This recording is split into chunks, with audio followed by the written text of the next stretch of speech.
Good morning, dear students. Welcome back again in your computer class.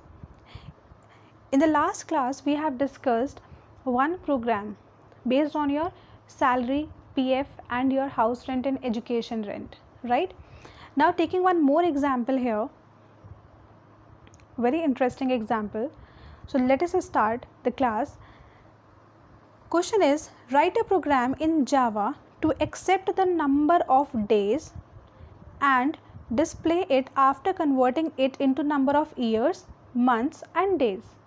It means we need to take the total number of days, any random value you can take. Days किस में हो सकते हैं? Integer में, because you cannot take like कि integer मतलब days as 43.5 या 43.7. Days will be integer type, right? Now after inputting the date, after getting the date value, you need to find out how many years are there in those days, how many months are there and how many days are there. Clear है? Now second thing is, days will be of which type? Integer. Years किस में आएंगे? Integer में. Months will be in integer and your days will be also in integer. So when you will start the class, you will take the variables accordingly now. Yes or no? You know it already very well how to take the variables. Then after taking it, let me tell you the concept first, how it works. Now suppose I am going to take here 765, suppose like this, 765 sufficient na? Okay, these are the total number of days and now I am going to input it into days. मुझे ये input कराना है, तो मैंने input कराया keyboard से 765. अब मुझे इतने डेज में फाइंड आउट करना है कि कितने मेरे पास ईयर्स हैं, कितने मेरे पास मंथ्स हैं और कितने मेरे पास डेज हैं. Fine. So as you know that 1 year is equal to how many days? 365. We are not talking about leap year, we are talking about normal days. मतलब how many number of days are there in a simple year. So that means 365 days are there, isn't it? So 1 day is equal to how many year? मुझे find out कितना है कि कितने year होंगे. So जब एक year के अंदर 365 days होते हैं तो 1 day के अंदर कितने years हो जाएंगे? एक day के अंदर कितने years होंगे? 1/365. 1 day के अंदर कितने years होंगे? 1/365. So if I ask you कि 765 days में how many number of years will be there? अगर एक day के अंदर 1/365 years हैं, listen it very carefully, 1 day के अंदर 1/365 years हैं, तो 765 में कितने हो जाएंगे? 765 into 1/365. This much of what? इतने क्या होंगे इसके अंदर? years. इसका मतलब क्या हो गया आपका कि आपके पास जितने भी डेज हैं, अगर आप उसको 365 से डिवाइड कर दो तो you will get the total number of years. Right और नॉट? रिपीटिंग अगेन, जितने भी नंबर ऑफ डेज हैं अगर आप उसको 365 से डिवाइड कर दो तो कितना बन जाएगा? टोटल नंबर ऑफ डेज बन जाएंगे, ईयर्स मिल जाएंगे आपको. So now look at here, what is my total number of days? 765. 765. ठीक है. अब हम 765 को 365 से डिवाइड करके देख लेते हैं. ठीक है, कि कितने टाइम्स जाएगा ये. तो कितने टाइम्स जाएगा? I hope it will goes 1 times only. So here we will get 365 0 0 and it will be 4. So it will be goes 2 times and here wait for a minute.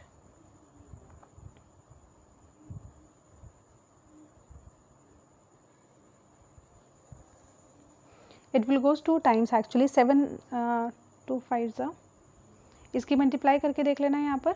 ठीक है, 2 5s are 10, 2 6s are 12, 12 और एक 13, carry 1, 2 3s are 6 और 1 7. So it is going 2 times. ठीक है, and what is your remainder here? 6 minus 3 is 3. This is what you are getting. So it means, what is this? जब हमने 365 से divide किया तो हमने बोला था ना कि नंबर ऑफ़ डेज़ को जब 365 से डिवाइड करोगे तो जो भी आंसर मिलेगा that will be your year. तो कितने ईयर्स हो गए 765 में? 765 में टोटल कितने ईयर्स हो गए? 2। Is that clear? Next is this is our reminder. Now how we get the reminder? Reminder अगर मुझे निकालना है तो I need to use here modulus operator. ठीक है, अब इसको किसी एक टेम्परेरी वेरिएबल में स्टोर करा लेना। सपोज बी में, बी इज़ इक्वल टू कितना आ गया 35। कौन सा ऑपरेटर से मिला ये हमें? मॉड्यूलस ऑपरेटर से। यानी कि बी इज़ इक्वल टू जितने नंबर ऑफ़ डेज़ हैं अगर मॉड्यूलस कर दो 365 से तो आपकी बी की वैल्यू कितनी हो जाएगी? 35 होगी कि नहीं?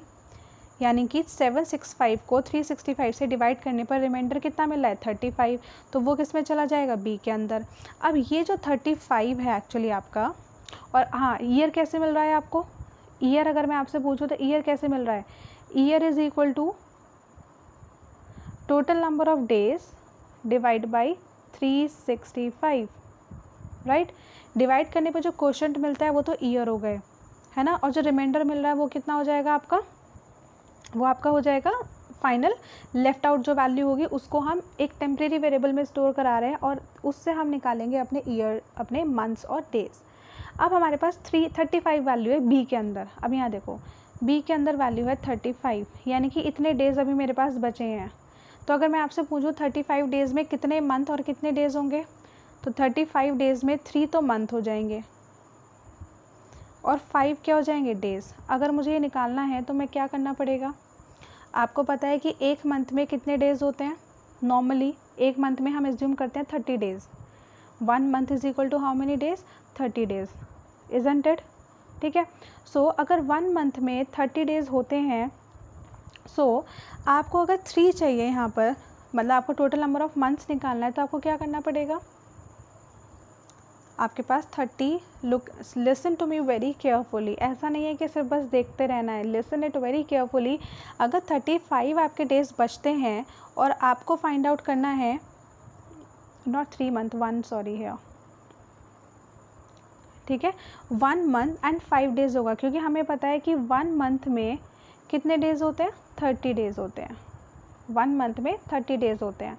तो अगर मुझे मंथ्स निकालने हैं तो क्या करना पड़ेगा? 30 से डिवाइड करना पड़ेगा ना, यानी कि 35 को 30 से डिवाइड कर दो, कितने टाइम चला जाएगा? 1 टाइम। तो ये तो 1 क्या हो गया? ये आपको मिल गया मंथ, और जो रिमाइंडर आएगा वो क्या मिल जाएगा? That will be your days. तो जो रिमाइंडर आएगा वो बन जाएंगे डेज़। और रिमाइंडर कैसे निकालते हैं? मॉड्यूलस से। तो अगर वैल्यू बी के अंदर है और अगर मुझे फॉर्मूला बनाना हो तो मैं कैसे बनाऊँगी फॉर्मूला? मंथ के लिए और डेज़ के लिए। मंथ के लिए क्या लिखना पड़ेगा? b divide by 30। तो कितना मिल जाएगा? ये मिल जाएंगे इतने मंथ्स। और डेज़ कैसे मिलेंगे? b modulus 30। If you are not getting the concept clearly please move back again, ठीक है, शिफ्ट करिए, अपनी रिवर्स करिए वीडियो को and please watch the video again. So this is the overall concept how to convert the total number of days into your months, year and your days. Now see,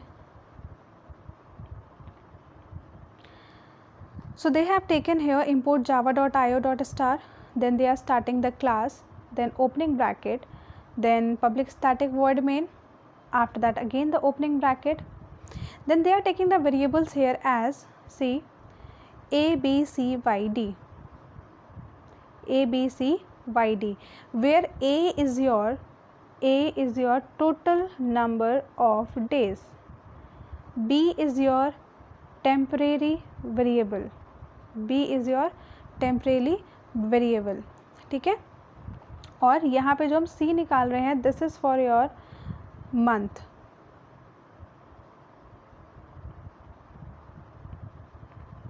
y is for your year and d is for days.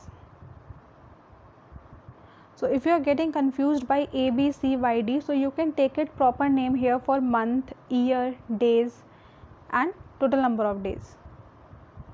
Okay, so now we are going to input the value, that means the total number of days into a.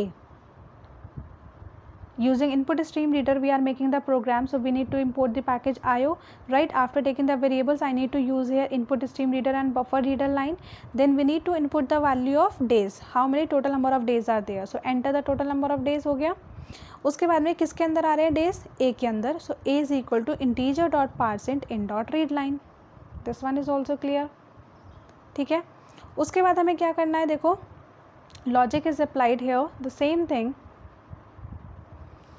Y यानी कि year, year के लिए मैंने क्या किया, total number of days को divide by 36 कर दिया. Now what it will give, it will give you the quotient, it will give you the quotient. Quotient और रिमाइंडर में, डिविडेंड में, डिवाइजर में the students are very confused. So let me clear the concept of the quotient, reminder and all these things. If you will divide 5 by 2, so how many times it will goes, 2 times ना. ठीक है. और let me do one thing, let us change this example. If here suppose it is 5 and this, okay, so if I will divide it, how many times it will goes, 3 times. 2 3s are 6, 1. Now if I ask you which one is the remainder, which one is the quotient, which is divisor and all that, so here your 3 is your quotient, this is your quotient. 2 is your divisor. 7 is your dividend.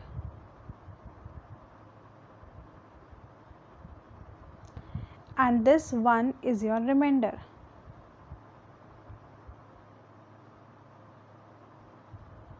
Got the concept? Divisor, dividend, quotient and remainder.